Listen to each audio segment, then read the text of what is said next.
HTC isn't a company afraid to try new things. In the last few years several of these haven't panned out too well, like the HTC U Ultra's second touchscreen, but the HTC U11 Life is a phone with a concept we can appreciate immediately. It's a mid-range phone with an accessible price that uses Google's new Android One program. This means you get an almost untouched version of Android, with the aim of getting much faster updates than other mobiles. That is, unless you're in the US, in which case you get HTC Sense skin on top. There are notable shortfalls to match the cut-down price tag, like poor low-light photo quality, relatively weak speakers and a body made of plastic. But it's a solid choice for those on a mid-size budget. HTC U11 Life price and availability.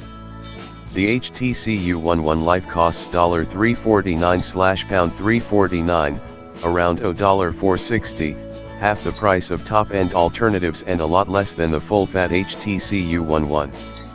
It sees it rub shoulders with the likes of the Honor 9, Moto X4, Sony Xperia XZ1 Compact and Samsung Galaxy A5. These are some seriously strong mid-range contenders which ensure the U11 Life won't have an easy ride. Key features. Pressure-sensitive sides help it stand out.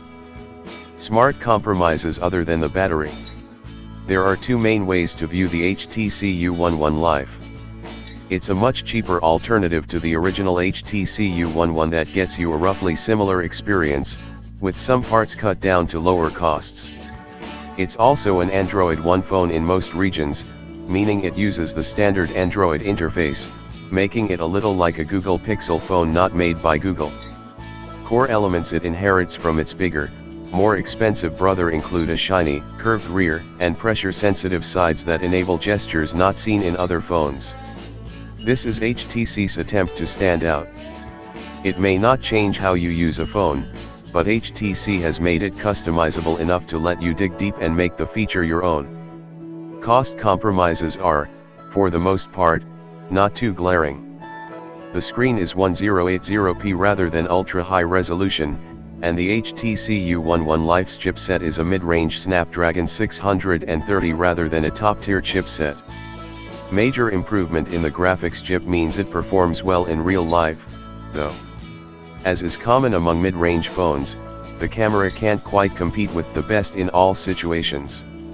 Great photo processing makes daylit photos often look fantastic, but it falters at night and fine detail isn't as sharp or clear as that of a higher quality, lower resolution sensor. The build isn't quite on par with the HTC U11 either. That phone has a glass back, the U11 Life an acrylic/plastic one. The biggest difference in feel is that while glass is cold to the touch when there's the slightest chill,